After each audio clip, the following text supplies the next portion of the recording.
Hello everyone and welcome to my YouTube channel. Today we are going to discuss about how to reactivate TikTok account after deactivation. For example, if you have recently deactivated your TikTok account, now if you want to reactivate your TikTok account, then how you can do that? For this, what you have to do, you have simply watch this video completely. So without wasting any time, let's start the video. So first of all, what you have to do, you have to make sure that you are connected to a proper Wi-Fi and internet connection. And after that, what you have to do next is you have to simply go to settings. So in settings, you have to go to general, and after that, you have to scroll it down until you find the option of transfer or reset iPhone. And here you have to click on reset, and you have to reset all of your network settings. And after that, what you have to do, you have to simply open the App Store here. So in App Store, you have to make sure that you have installed the latest version of the TikTok account. And if it is showing any kind of update, then you have to simply update the TikTok account.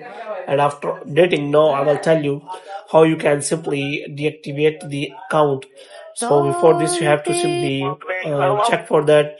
So you have to simply click on three lines here, and after that you have to click on settings and privacy, and you have to click on account.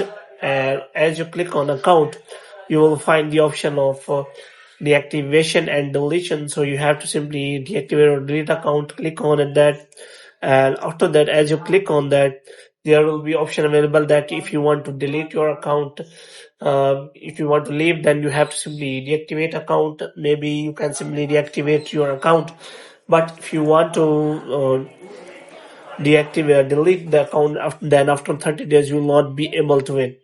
So here is option available that if you deactivate your account, then you can simply reactivate your account just by simply logging into your TikTok account again.